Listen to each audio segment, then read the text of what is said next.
সুপ্রিয় দর্শক, এই বেদে কন্যার জন্য ইমার্জেন্সি পাত্র চাই। আমরা বিস্তারিত শুনবো তাদের মুখ থেকে। তো প্রিয় দেশবাসী, আগে ভিডিওটি শেয়ার করুন, তারপর ভিডিওটি দেখুন।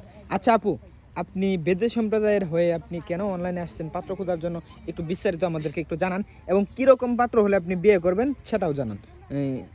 আমি অনলাইনে আসছি মূলত কারণ হচ্ছে যে আমরা তো বেদে মেয়ে, আর আমাদের কিন্তু নিয়মটা আপনারা জানেন যে আমরা কিন্তু মানে স্থায়ীভাবে বসবাস করতে পারি না, মানে আমাদের বিভিন্ন জায়গায় ঘুরতে মানে হয়।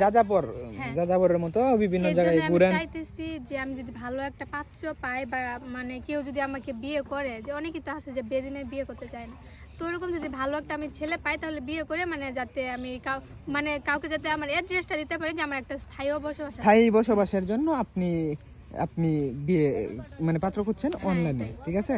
আচ্ছা, আমি যতদূর জানি বেদে মেয়েরা নাকে কানে অনেক জায়গায় কান বিন্দায়, নাক বিন্দায়। তবে সেক্ষেত্রে আপনার কিছুতেই দেখা যাচ্ছে না যে নাকও বিন্দানো দেখা যাচ্ছে না, কানও বিন্দানো দেখা যাচ্ছে না। এটার কারণ কি একটু? এটার কারণ হচ্ছে ছোটবেলা থেকে আমার নাকে কানে সব ছিল, কিন্তু যখন আমার মানে বয়স হয়েছে, যখন আমি মানে বুঝমান হয়েছি, তখন মানে ভাবলাম যে আমার এই ধর্মটা মানে আমাদের এই কালচারটা ভালো লাগে না। এর জন্য তখন থেকে আমি এইসব খুলে ফেলছি, আর আমাকে দেখলে নাকি মুসলিমদের মতো মনে হয়, এর জন্য মানে আপনার দেখলে সত্যি বেদে বেদে বেদে মানে বেদে কন্যার মতো মনে হয় না, একটু অন্যরকমই মনে হয়। তবে যেহেতু আপনি অনলাইনে আসছেন পাত্র খোঁজার জন্য, আচ্ছা কোনো বিদেশি ভাই মানে কোনো প্রবাসী ভাই যদি আপনাকে বিয়ে করতে চাই, আপনি কি বিয়ে বুঝবেন? ভাইয়া বিদেশ কেন, যেইখানে থাকুক, যদি আমাকে বিয়ে করতে চায় তাহলে আমি অবশ্যই করবো, কিন্তু ভালো এবং সৎ হতে হবে। আর আমি যে বেদে মেয়ে এটা মেনে যদি সে বিয়ে করতে পারে তাহলে আমি মানে বিয়ে করব।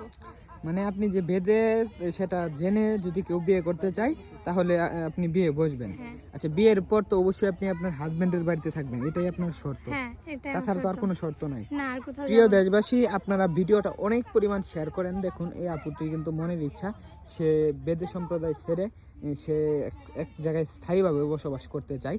তো অবশ্যই আপনারা ভিডিওটি অনেক পরিমাণ শেয়ার করবেন। আচ্ছা আপু, আপনার সাথে যোগাযোগ কিভাবে করবে একটু? ভাই আমার হোয়াটসঅ্যাপ আর ইমো নাম্বার দিয়ে দিবেন স্ক্রিনে, ওটা থেকে যোগাযোগ করবেন। মানে আপনার হোয়াটসঅ্যাপ এবং ইমো নাম্বার দিয়ে দেব, সেখানে তারা যোগাযোগ করবে। এটা কি আপনার পার্সোনাল নাম্বার নাকি আপনার বাবার নাম্বার? এটা আমার পার্সোনাল নাম্বার। সো আমি এই নাম্বার নিয়ে একটা কথা বলতে চাই, মানে যারা বিয়ে করবে না অযথা কেউ আমাকে বিরক্ত করেন না। মানে যারা বিয়ে করবে না তারা যাতে অযথা আপনাকে ডিস্টার্ব না করে, বিরক্ত না করে। সুপ্রিয় দর্শক, এই আপুর জন্য কিন্তু ইমার্জেন্সি পাত্র চাই, আর দেখতে শুনতে কিন্তু মাশাআল্লাহ খুব সুন্দর।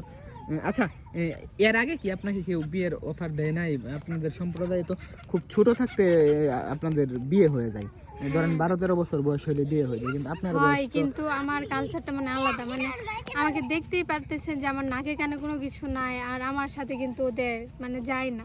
মানে আমাকে দেখলে কেউ মনে করে না যে আমি বেদে মেয়ে, এর জন্যই আর কি। বুঝতে পারছি। তো আপনি সাপ ধরা জানেন তো নাকি? হ্যাঁ, সবকিছুই পারি। তো প্রিয় দর্শক, এই সুযোগ সীমিত সময়ের জন্য